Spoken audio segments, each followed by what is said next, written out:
situation is a 36-year-old male with a history of diabetes mellitus type 1 develops a non-healing pressure ulcer on the lateral left foot after breaking in a new pair of shoes without wearing socks. After trying to manage the ulcer on an outpatient basis with his primary care provider, a decision is made to obtain an arteriogram to evaluate blood circulation to his legs and feet.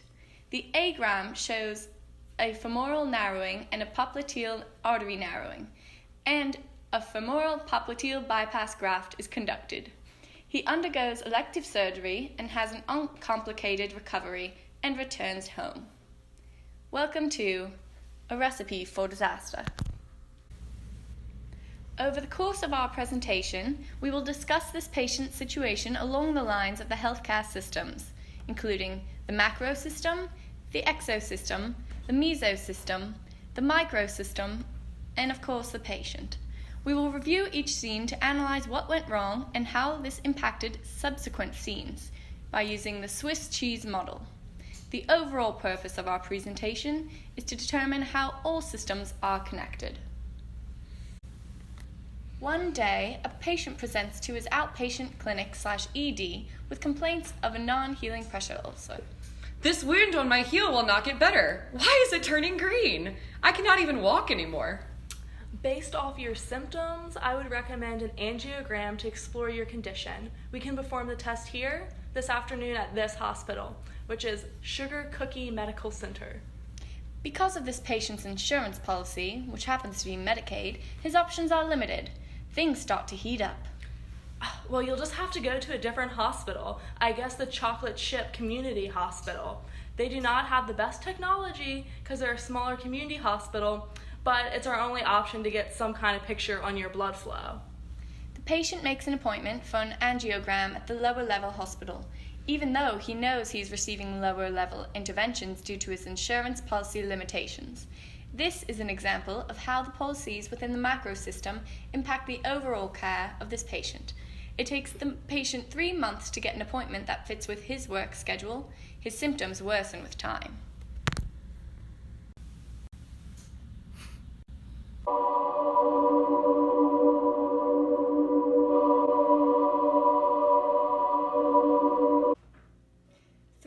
Later, the patient arrives at Chocolate Chip Community Hospital for his angiogram procedure. He waits in the pre-op room, waiting for 1 hour because his time was incorrectly scheduled in the system. He finally receives a room. So sorry for the wait, Mr. K. This happens more often than you would think. It's okay. I'm just happy to have a room because I'm so nervous to know what's going on with me. The patient arrives to his room, but he cannot enter because housekeeping has not cleaned it yet. I don't think this room is very clean. Oh, not again!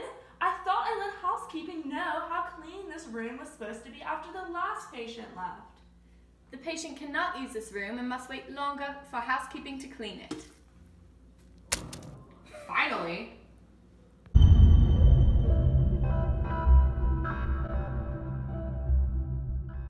The patient undergoes the arteriogram and the results come back. This looks like a classic example of chocolate chip cookie. I object. This looks like a classic example of raisin cookie. I would not recommend this procedure.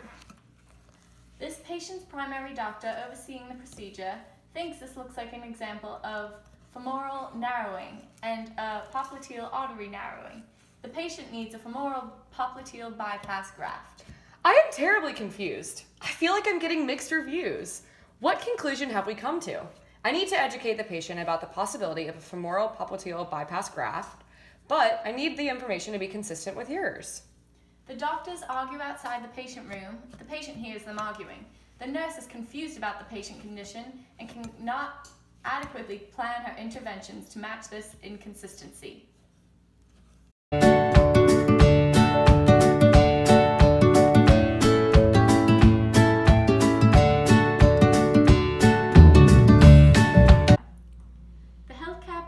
Meet the patient and the patient's family to discuss the situation. Despite the professional disagreement, the primary surgeon recommends an elective procedure. He informs the family that with this result, the surgery consequences would be unclear, but it has potential to help the patient's condition. I guess so. I do not know what to do. Everyone is telling me different things. The patient is unsure what to do and how to proceed. There is a family disagreement about how the proper course of action should go. He eventually agrees to elective surgery because his family thought it was the best decision. I'll have the surgery.